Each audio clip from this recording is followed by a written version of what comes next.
Thank you. Thank you so much.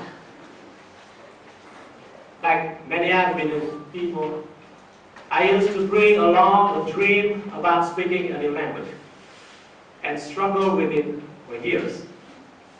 I can't remember how many English classes I have attended, basic and advanced, cheap and expensive. Going to classes became a habit, so that sometimes I forgot why I was being there. I used to ask myself, if all men in this world are equal, why not all languages are equal too? I was then lucky enough to have a turning point in my life that helped me overcome the language barrier. The moment I decided not to quit until I get what I want.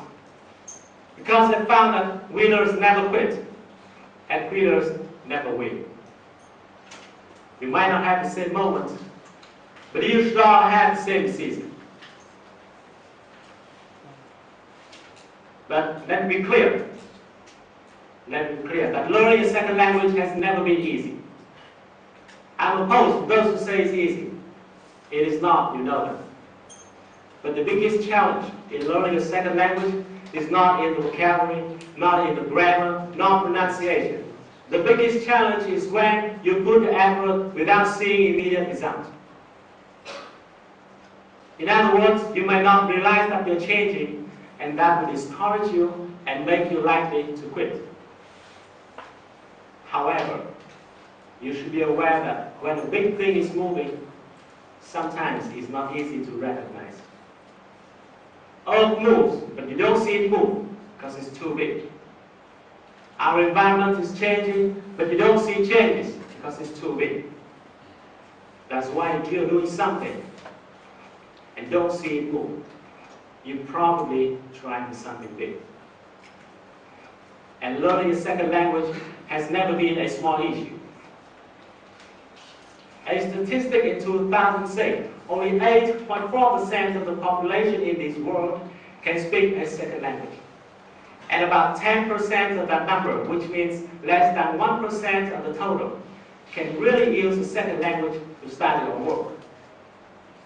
If you are doing something that less than 1% of the people in this world can do, is it a small issue? If you are doing something that less than 1% of the people in the world can do, how hardworking should you be? How patient should you be? And how strong should you be? But I'm so proud that millions of Vietnamese people are pursuing that challenging mission. And they pursue that mission with a strong belief. And I have been observing that belief everywhere. I saw the belief in the eyes of young students who live 600 kilometers far from here, went by public transportation and sat in the front row of my class. I saw the belief in the eyes of a young doctor who told me he learned to save more life. With that belief, you can't be defeated.